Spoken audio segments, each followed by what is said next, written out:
I'm a mental health survivor, relieved ex-service user, a graduate of the loony bin, a mollified Medusa. I look like many wives and mums, short and a bit too wide. See, we ex-loonies don't have scars that show on the outside. But the lines that crisscross on my heart are formed of best scar tissue. There's one for every loss, for every devastating issue. There's more for the self-loathing I piled upon the top. Those multiplied the fastest, till I learned I had to stop. That paying some attention to the poor, mistreated thing was the one most clear and certain way to make my mute heart sing. There was a time I thought that I would never feel alive, when, far from living to the full, I barely could survive. Then I considered suicide a tantalising offer, but just in time life sprang up with a better deal to proffer. It showed me in that instant that the only way is through, that I had to grit my teeth and try a method hard and new. So I turned my scant attention to the inside for a start and began to get acquainted with my poor old broken heart. A broken heart's a funny thing. You think it's smashed to pieces, but something magic happens when you heed it. It releases a lifetime's worth of pain and doubt, a shed load of bad feeling. When you pay it some attention, that's the thing that starts it healing. It doesn't happen overnight. It's simple but not easy.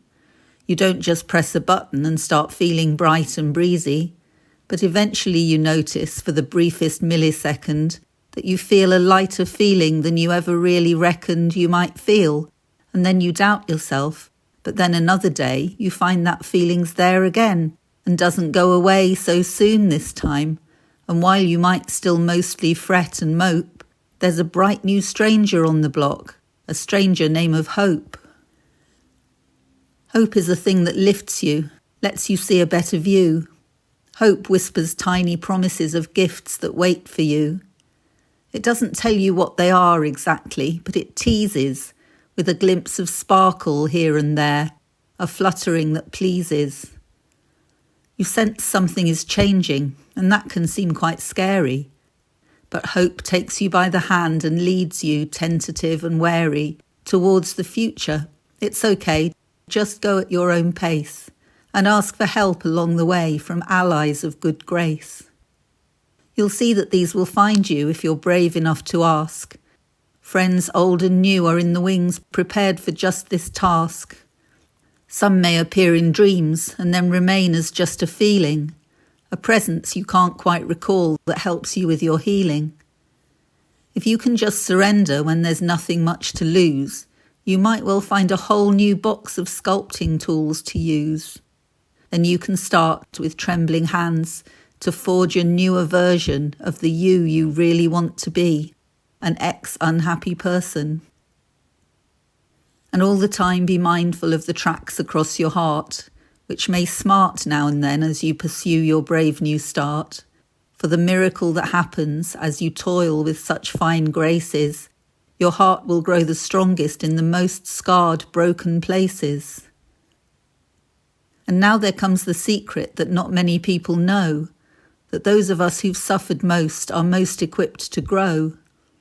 Those who have been to hell and found their way back to the earth are the ones with the potential for the most profound rebirth. Your mind may try to tell you this is all just tricks and traps. Your mind is looking out for you. It's scared for you, perhaps. If you've known disappointments and trusting isn't easy, you're bound to have misgivings, to feel tremulous and queasy. But just keep taking one small step and then one small step more. Stick closely to your allies just to keep your footing sure. As days and weeks and months go by, and years eventually, you may find yourself becoming the you want to be. Remember every now and then to check your mending heart, that unique and tender scarring that's your greatest work of art. Just feel the love it has for you and for the world around you. Wear its wisdom like a talisman, and magic will surround you. Be certain to hold on to hope and follow in its wake. Life yields new gifts to those whose hearts were strong enough to break. A paradox that's puzzling, but please do be assured that the heart that's borne most suffering can reap the most reward.